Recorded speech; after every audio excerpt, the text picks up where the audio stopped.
الحمدللہ رب العالمین والصلاة والسلام علی خاتم النبیین اما بعد۔ قربانی دین اسلام کی ایک اہم ترین عبادت ہے۔ اس ماہ ذی الحجہ میں لاکھوں مسلمان اس فریضہ کو سر انجام دیتے ہیں اور ابراہیم علیہ السلام کی سنت پر عمل کرتے ہوئے لاکھوں جانور ذبح کیے جاتے ہیں۔ قربانی کی سنت ادا کرنا بندے کی اللہ تبارک و تعالیٰ کے ساتھ عشق و محبت کی دلیل ہے۔ ہونا یہ چاہیے تھا کہ بندہ خود اللہ تبارک و تعالیٰ کی رضا و خوشنودی حاصل کرنے کے لیے اپنی جان کا نذرانہ پیش کرتا، مگر اللہ تبارک و تعالیٰ کی رحمت ہے کہ اللہ تعالیٰ نے جانوروں کو ذبح کرنا اس کے قائم مقام قرار دیا ہے، اور جس شخص کو اللہ تبارک و تعالیٰ نے مالی وسعت دیا، طاقت دیا اور وہ صاحب نصاب ہے، وہ شخص قربانی کرنا دینی فریضہ سمجھتا ہے، اور بہت بد نصیب ہے وہ آدمی کہ جو باوجود مالی وسعت، طاقت کے باوجود اس عظیم عبادت سے محروم رہتے ہیں۔ اللہ تبارک و تعالی اور بارگاہ الہی میں قربانی پیش کرنے کا سلسلہ حضرت سیدنا آدم علیہ السلام سے چلا آ رہا ہے۔ چنانچہ اللہ تبارک و تعالی سورہ مائدہ میں ارشاد فرماتا ہے، ترجمہ: دونوں نے اللہ تعالیٰ کے حضور قربانیاں پیش کی۔ حابیل نے عمدہ دمبا قربان کیا اور قابیل نے کچھ زرعی پیداوار یعنی غلہ پیش کیا۔ اس وقت قربانی قبول ہونے کا معیار یہ تھا کہ آسمان سے ایک آگ اترتی، جس کی قربانی قبول ہوتی تو اس کی قربانی کو اچک لیتی، اٹھا لیتی اور کھا لیتی۔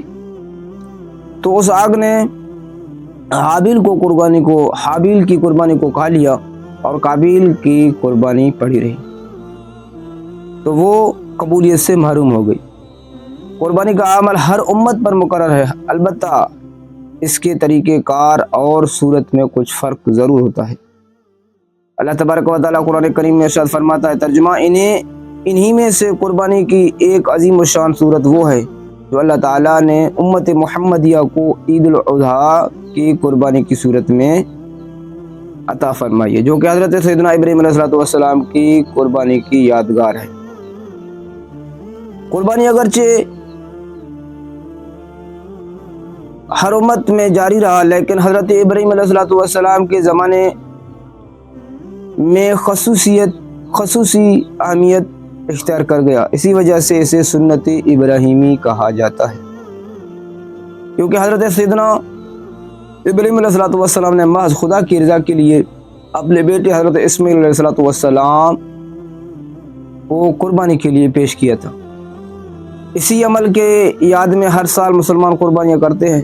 اس قربانی سے ایک اطاعت شعار مسلمان کو یہ سبق ملتا ہے کہ وہ رب کی فرما برداری اور اطاعت میں ہر قسم کی قربانی کے لیے تیار رہے، اور مال و متاع کی محبت چھوڑ کر خالص اللہ تبارک و تعالیٰ کی محبت دل میں پیدا کرے۔ نیز قربانی کرتے وقت یہ بات بھی ملحوظ رہنی چاہیے کہ قربانی کی طرح دیگر عبادت میں مقصود رضا الہی رہے، غیر کے لیے عبادت کا شائبہ تک دل میں نہ رہے۔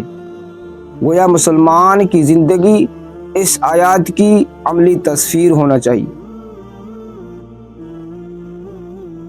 ان صلاتي ونسكي ومحياي ومماتي للہ رب العالمین۔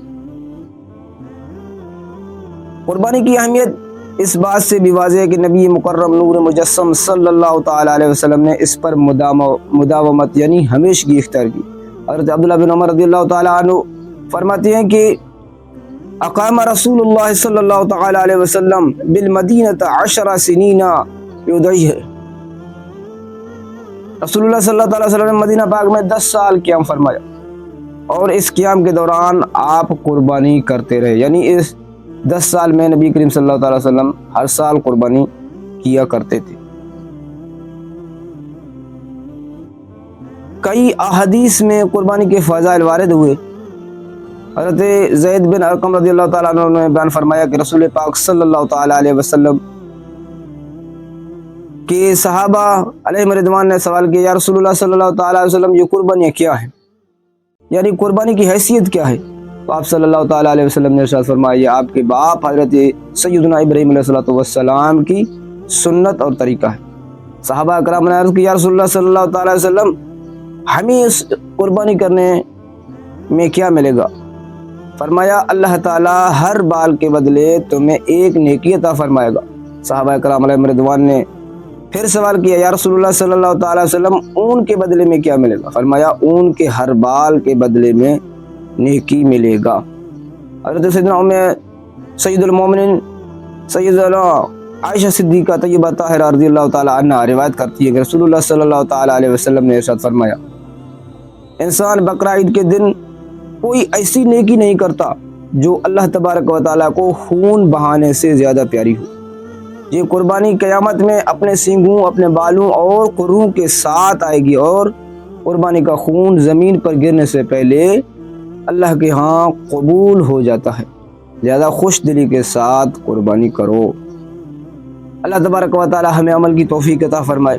اللہ تبارک و تعالی ہمیں خوش دلی اپنی رضا کے خاطر قربانی کرنے کی توفیق عطا فرمائے، اور ہماری قربانیاں اپنی پاک بارگاہ میں قبول بھی فرمائے۔ صلو علی الحبیب صلی اللہ تعالی علی محمد صلی اللہ علیہ وسلم۔